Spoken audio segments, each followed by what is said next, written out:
Good morning. आज हम पढ़ेंगे subject manufacturing processes mechanical automobile MA 302। अब तक हमने इसमें फर्स्ट यूनिट स्टार्ट कर रखी है मेटल फॉर्मिंग प्रोसेस। उसको एक क्विक देख लेते हैं कि हमने अब तक क्या क्या पढ़ लिया है। देन आफ्टर हम आगे फोर्जिंग में स्टार्ट करेंगे।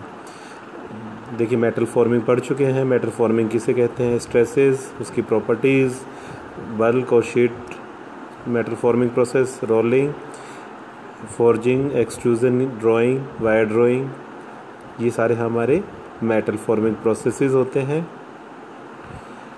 ये हमने सब एक्सप्लेन कर चुके हैं पहले की हमारी वीडियोस के अंदर।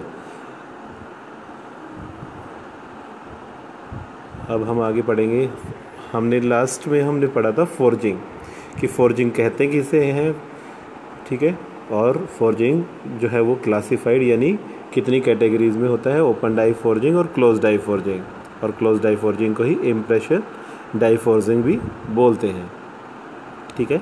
यानी हमारे जो प्रोसेस, ऐसे प्रोसेस जिसमें हम मेटल को हीटअप करें यानी गर्म करें, देन उसके ऊपर हैमर या किसी भी प्रकार का फोर्स लगा के उसकी शेप को बदलते हैं, देन वो उसको क्या बोलते हैं, फोर्जिंग, ठीक है। हम पढ़ चुके हैं ओपन डाई फोर्जिंग। देन हो गया था अपर डाई, लोअर डाई, और उसके अंदर बिलेट को डाला और देन उसको हमने प्रेस किया, देन वो शेप ले लेता है। जैसी भी डिज़ायर्ड शेप हमें होती है वैसे हम डाई के अंदर काट देते हैं। ये है अपसेट फोर्जिंग, इम्प्रेशन फोर्जिंग, ये हम यहाँ तक पढ़ चुके हैं। देखिए, इम्प्रेशन फोर्जिंग के अंदर शेप जो थी वो डिफरेंट थी, है ना। वो उसके अंदर फ्लैट थी, इसके अंदर एक सेक्शन कटा हुआ है अंदर। अब जैसा सेक्शन कटा हुआ है वैसी ही शेप हमारा बिलेट ले लेगा। और देखिए इसके अंदर कैसी शेप हो गई है, अंदर जो सेक्शन कटा है वो उनके अंदर फिलअप हो गया मेटल, और एक्स्ट्रा जो मेटल है उसको हम बोलते हैं फ्लैश, उसे हम रिमूव कर देते हैं। देखिए ये फ्लैश, ये एक्स्ट्रा आ गया डाई के दोनों डाइस के बीच में, इसको बाद में रिमूव कर दिया जाता है। ये हमने आपको दिखाया था कि ये एक इम्प्रेशन डाई है जिसमें हीटअप करके रखा जा रहा है और देन प्रेशर अप्लाई किया जा रहा है, ठीक है। अब आगे स्टार्ट करते हैं।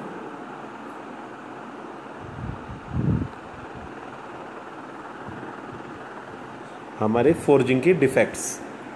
देखिए फोर्जिंग में क्या क्या डिफेक्ट्स हो सकते हैं प्रोसेस के अंदर, डाइज के अंदर और हीटिंग के अंदर बहुत सारी प्रॉब्लम्स आ सकती हैं। वो सारे हमारे डिफेक्ट प्रोड्यूस करती है उसके अंदर। फर्स्ट तो होता है इनकम्प्लीट फोर्जिंग पेनिट्रेशन, ठीक है। Dendritic structure will be not broken at the interior surface, यानी जब हम फोर्जिंग करते हैं तो जो फोर्जिंग फोर्स है वो उसके इंटरनल जो मतलब यानी बिलेट जो है उसका साइज़ बड़ा हो जाए, देन जब हम फोर्जिंग करेंगे तो हमारा फोर्जिंग जो फोर्स है उसकी पेनिट्रेशन अंदर तक नहीं जाती, और जिस कारण जो है इंटरनल जो स्ट्रक्चर्स हैं उसके अंदर क्रैक्स स्टार्ट हो जाते हैं। दूसरा होता है सरफेस, ये होता है एक्सटर्नल क्रैक्स, यानी ऊपर की जो सरफेस है, मान लीजिए प्रॉपर हीटिंग आपने नहीं की, देन क्या होगा कि उसके अंदर क्रैक्स पड़ना स्टार्ट हो जाएंगे। थर्ड होता है हाई सल्फ़र। जब फर्नेस के एटमॉस्फेयर होता है वहाँ पे सल्फ़र की कंसंट्रेशन ज़्यादा हो जाती है, और वहाँ पे जो हॉट शॉर्टनेस यानी गर्म होने के बाद छोटे छोटे उसके अंदर एक होस टाइप के बनने लग जाते हैं, ठीक है। वो किसके, कौन से मेटल्स के अंदर होते हैं, स्टील एंड निकल के अंदर केस में होते हैं। नेक्स्ट होता है क्रैक्स एट फ्लैश। जब फ्लैश हमने बताया कि एक एक्स्ट्रा मटेरियल है जो दोनों डाइज में जब हम वर्क करते हैं तो एक्स्ट्रा मटेरियल साइड में निकल जाता है, उसको हम फ्लैश बोलते हैं। और जो फ्लैश की वजह से भी कई बार क्रैक्स आ जाते हैं।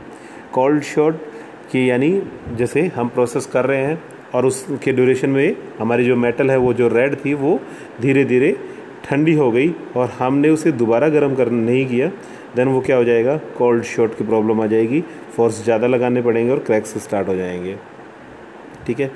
लूज स्केल और लुब्रिकेंट में accumulate in depth recess of the die. देखिए अब लुब्रिकेशन वगैरह की वजह से भी क्या हो सकता है, नीचे रेसेस यानी रेसेस हो जाए, मतलब इसकी स्पेस प्रोड्यूस हो जाएगा डाई के अंदर। मान लीजिए आपने लुब्रिकेंट यूज़ कर लिया तो वो भी स्पेस घेरेगा डाई के अंदर, और आपने फोर्स लगाया और उस लुब्रिकेशन ने या फिर लूज स्केल यानी हमारी बनाते वक्त ही डाई को कहीं हमारी प्रॉब्लम है, तो वहाँ पे जो एक रिसेस डेवलप हो जाएगी, रिसेस मतलब जगह, ठीक है, वो भी एक क्या बनाएगी, एक डिफेक्ट प्रोड्यूस करेगी। इनकम्प्लीट डिस्केलिंग ऑफ वर्क, ठीक है, कंप्लीट हम अगर उसकी स्केलिंग ना करें तो भी एक वो क्या है, डिफेक्ट प्रोड्यूस करता है।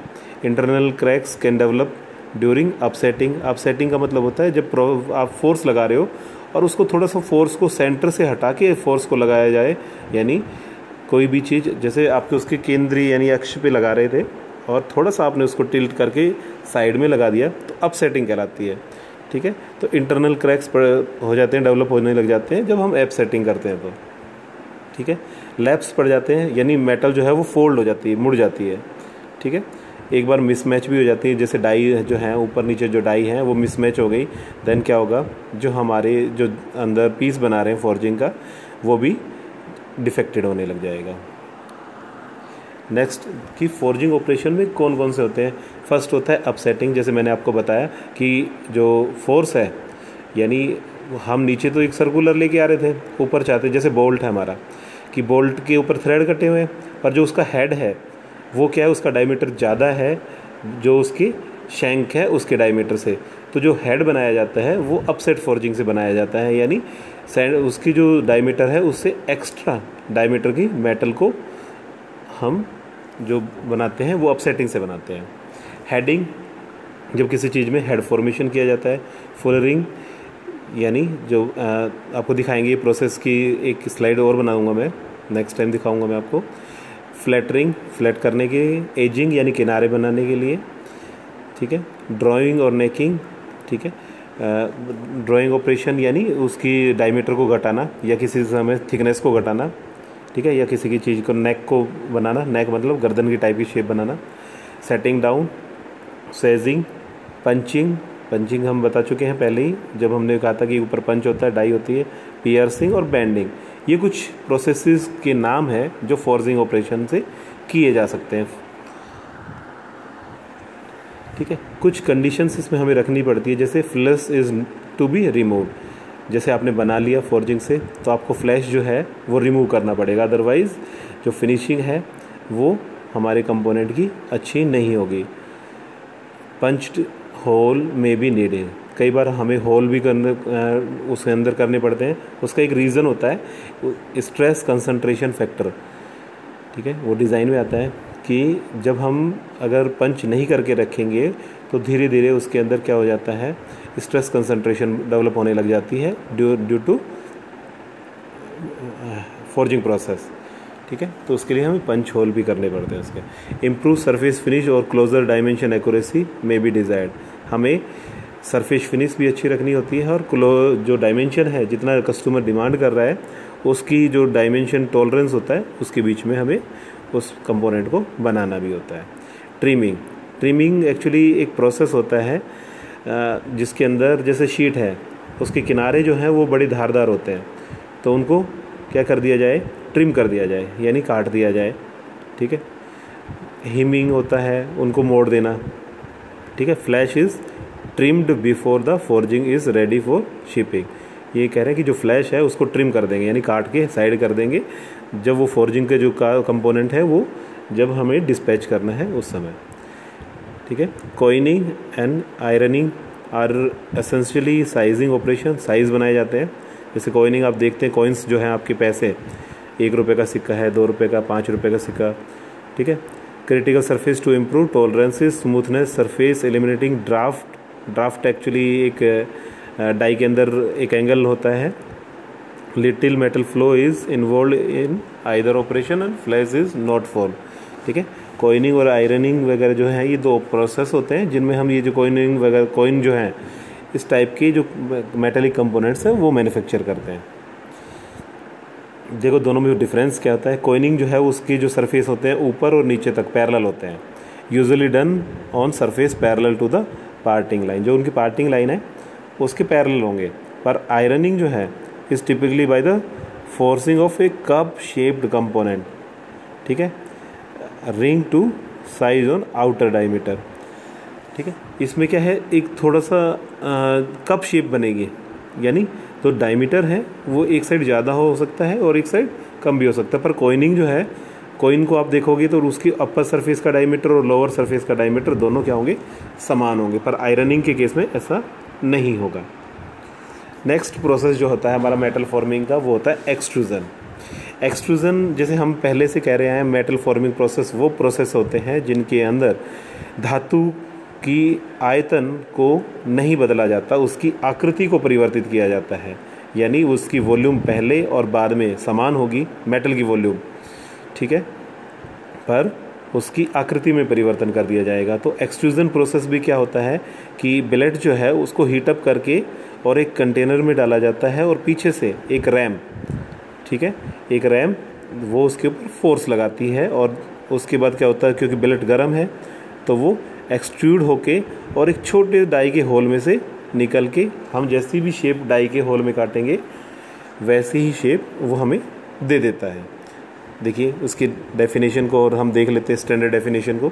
It is a manufacturing process, ये एक मैन्युफैक्चरिंग प्रोसेस है in which a block of metal enclosed in a container, यानी एक मेटल का ब्लॉक होगा जिसको किसके अंदर रखा जाएगा, कंटेनर के अंदर, इज़ फोर्स टू फ्लो, उसको एक बल के द्वारा फ्लो कराया जाएगा through the opening of a die. जैसे कि आप डायग्राम में देख रहे हैं, अब बाहर एक सिलेंडर है, ठीक है, उसके अंदर हमने बिलेट डाल दिया, मेटल को उसके अंदर डाल दिया, इनक्लोज कर दिया कंटेनर के अंदर। फिर फोर्स कौन दे रहा है, रैम, रैम जो है उसके ऊपर फोर्स लगा रही है। और ओपन डाई क्या है, जो ये डाई के अंदर आप देख पा रहे हो, जो ब्लू वाला हिस्सा राइट की तरफ निकल रहा है, ये डाई के अंदर होल है, ठीक है। तो ओपनिंग डाई के अंदर से क्या होगा, वो मेटल निकलने लग जाएगा। ये जो प्रोसेस कहलाता है उसे हम क्या कहते हैं, extrusion. The metal is subjected to a plastic deformation, यानी देखिए मैंने आपको बताया था दो तरह की डिफॉर्मेशन होती है, प्लास्टिक और इलास्टिक। इलास्टिक डिफॉर्मेशन का मतलब होता है कि वो टेम्परेरी है, कुछ समय के लिए है।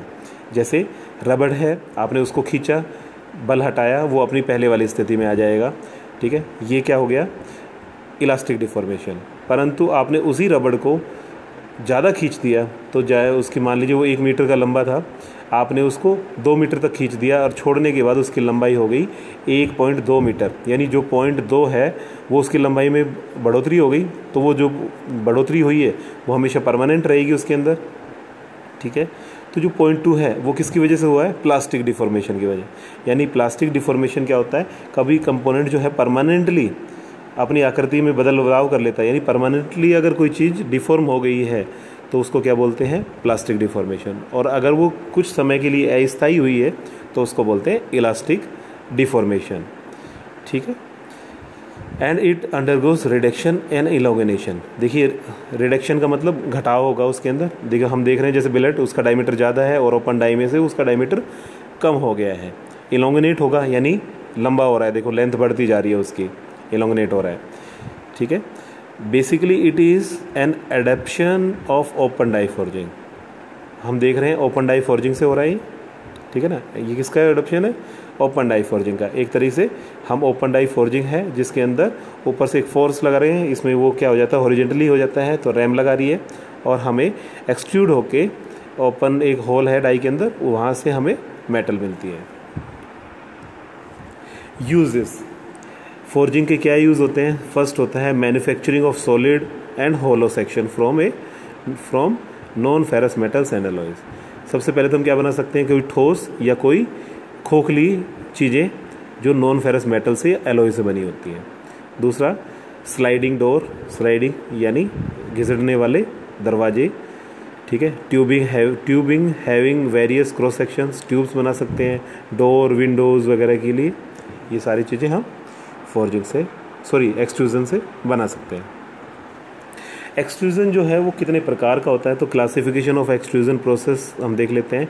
एक्सट्रूजन जो है वो बाय डायरेक्शन के हिसाब से बता सकते हैं, टेम्परेचर के हिसाब से बता सकते हैं और इक्विपमेंट यूज़ करते हैं उसके हिसाब से बता सकते हैं। तो फर्स्ट हम बात करते हैं डायरेक्शन की, ठीक है। तो फर्स्ट आता है डायरेक्ट और फॉरवर्ड, या दूसरा कहते हैं इनडायरेक्ट और बैकवर्ड। यानी डायरेक्ट फॉरवर्ड का मतलब और फॉरवर्ड का मतलब ये है कि रैम उसी दिशा में चलेगा और उसी दिशा में मेटल भी निकलेगा, ठीक है।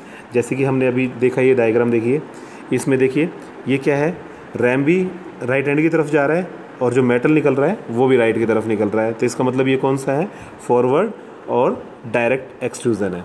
अगर ऐसा हो जाए रैम तो जाए लेफ़्ट से राइट की तरफ और जो मेटल है वो निकले राइट टू लेफ़्ट की तरफ, तो क्या हो जाएगा, इनडायरेक्ट या बैकवर्ड। वो आगे आए डायग्राम्स आएंगे, ठीक है। तो फर्स्ट समझ में आया कि डायरेक्शन किसकी है, रैम की, और जो मेटल निकल रहा है एक्सट्रूजन में उसकी, उन दोनों की डायरेक्शंस के हिसाब से हम बताते हैं कि वो फॉरवर्ड है या बैकवर्ड है, ठीक है। दूसरा होता है ऑपरेटिंग टेम्परेचर, किस टेम्परेचर पे हम बिलेट को गर्म कर रहे हैं, उसके ऊपर ऑपरेशन कर रहे हैं, वो टेम्परेचर। तो फर्स्ट एक होता है हॉट और एक होता है कोल्ड। तो हमने बताया था कि जो कोल्ड है वो नियरली रूम टेम्परेचर के आसपास होता है, और हॉट जो है वो अबाउ रिक्रिस्टलाइजेशन टेम्परेचर होता है। नेक्स्ट होता है बाय इक्विपमेंट। अब हमारा जो मशीनरी है वो वर्टिकली ऑपरेट हो रही है, यानी मतलब सीधी खड़ी हुई है, या फिर वो हॉरिजेंटली ऑपरेट हो रही है, वो डिपेंड करता है मशीन के ऊपर, यानी इक्विपमेंट के ऊपर कि वो किस प्रकार का है, ठीक है।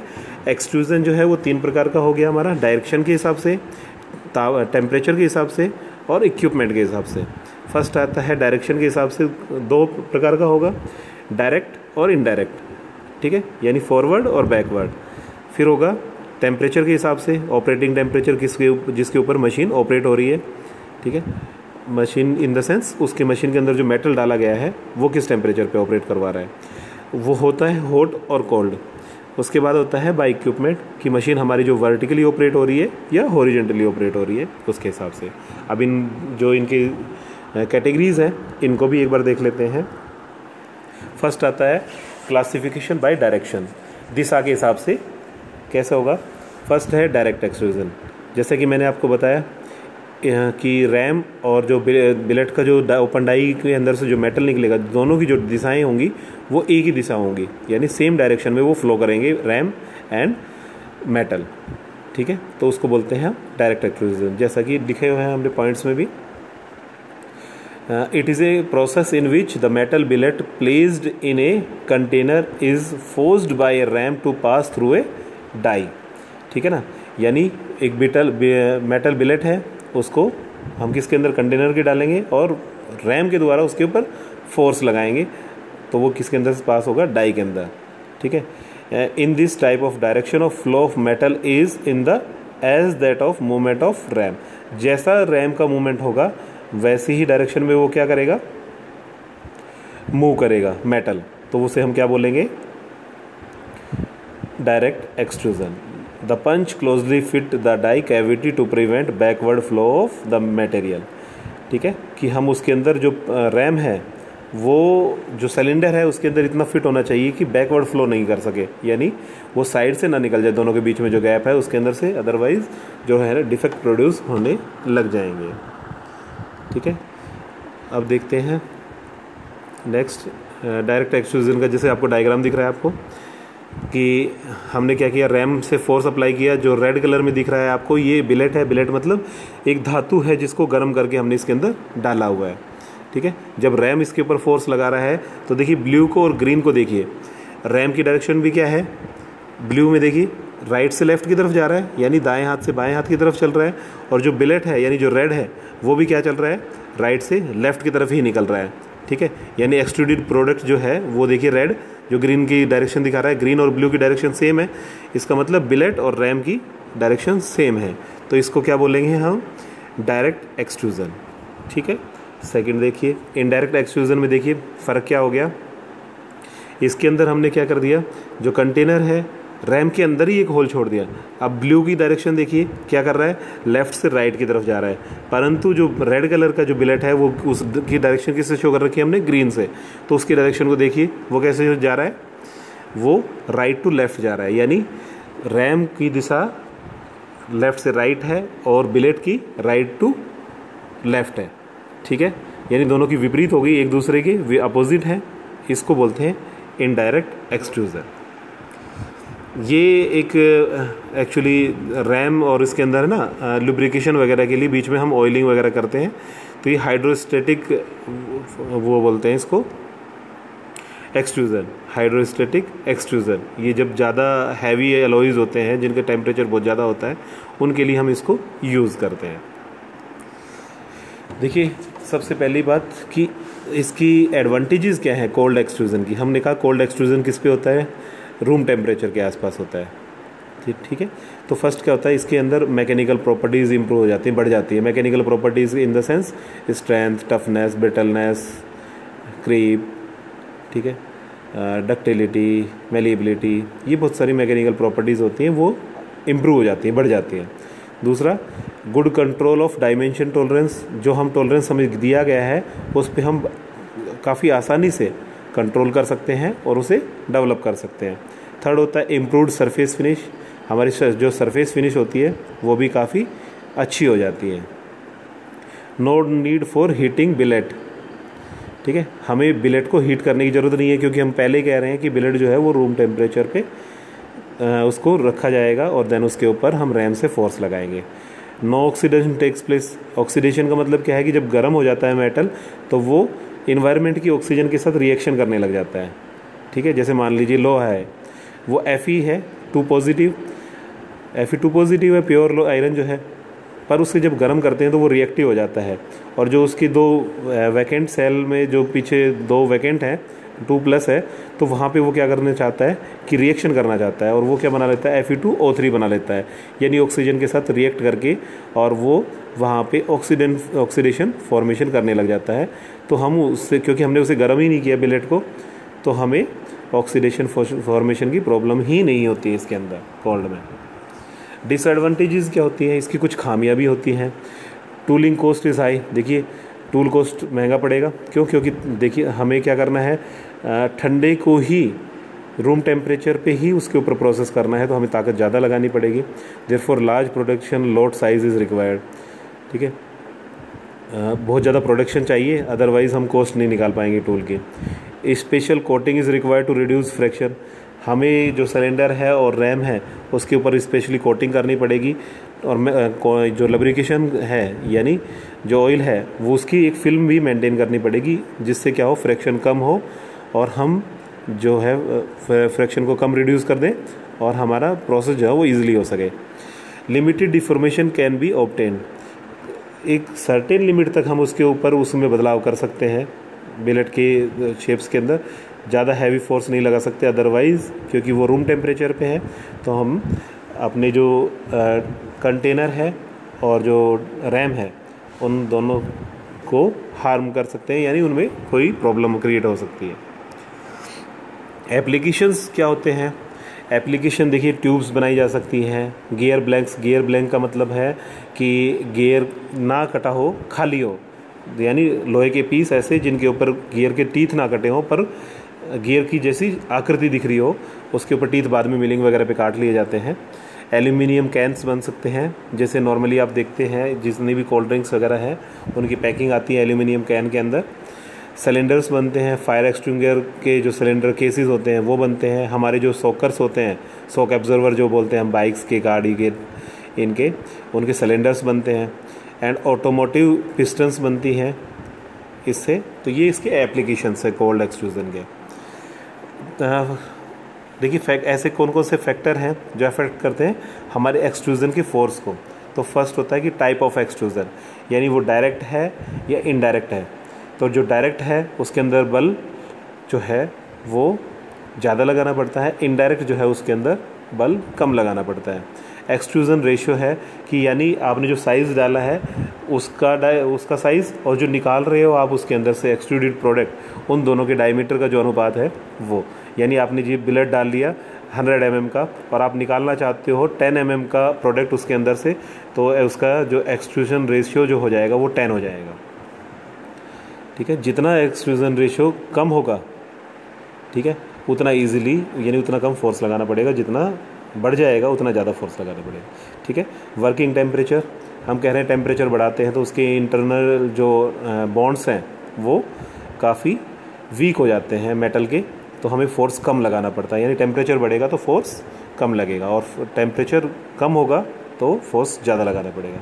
डिफॉर्मेशन, यानी डिफॉर्मेशन किस प्रकार की आप चाह रहे हो उसके ऊपर भी वो डिपेंड करता है।